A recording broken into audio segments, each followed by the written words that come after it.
why you're still carrying the weight, and how to finally release it.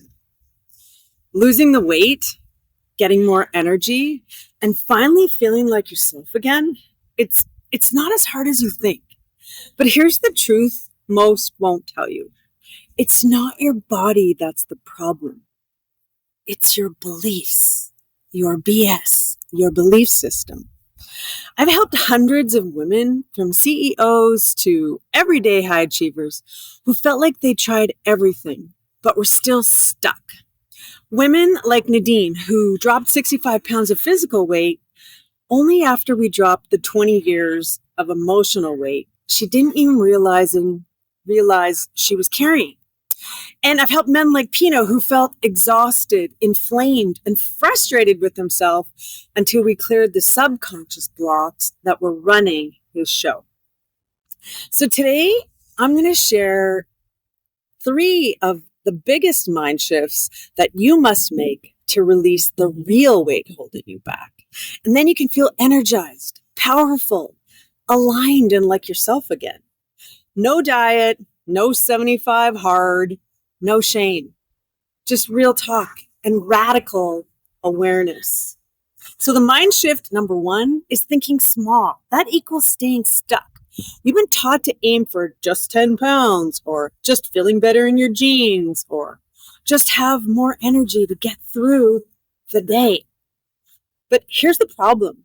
If you keep aiming small, your subconscious will only allow you to create small results.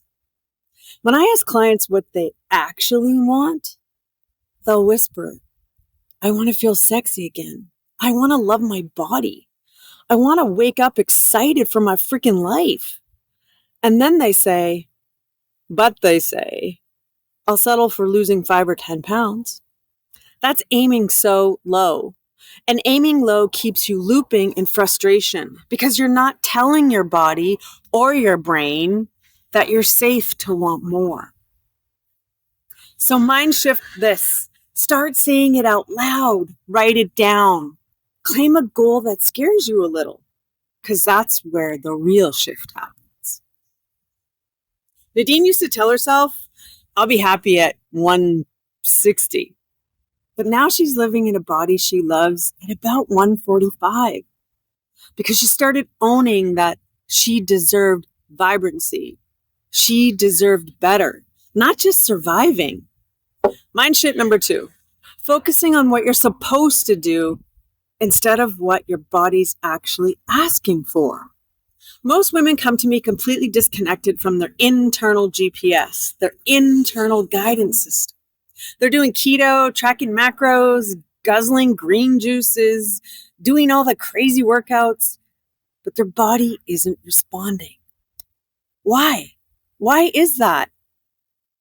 Because their choices aren't aligned. They're operating from rules, restriction, perfectionism, not worthiness, not actual wisdom.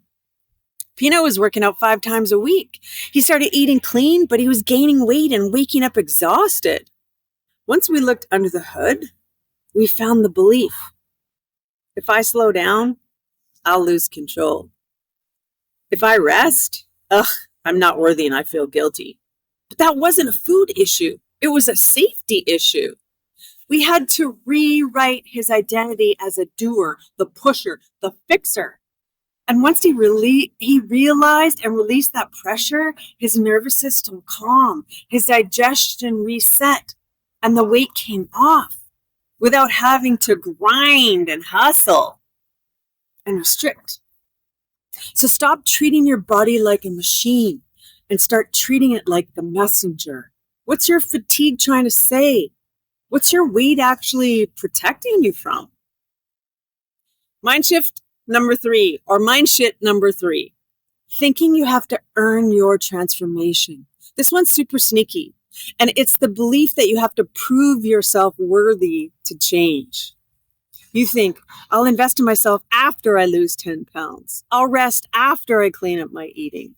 I'll feel confident after I fix my body. But that's backwards.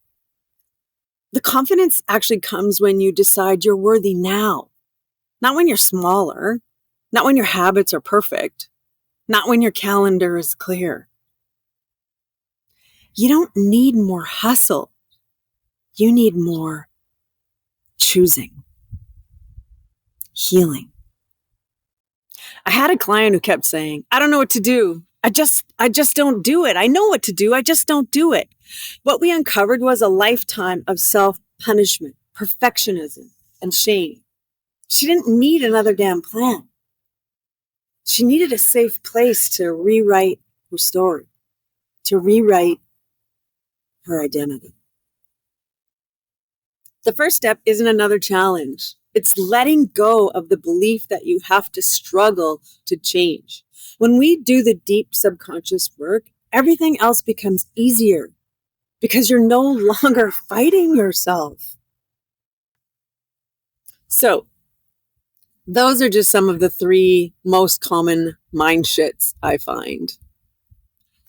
Aiming too low. Following external rules instead of internal wisdom. Thinking you have to earn your transformation. You're not stuck because of willpower.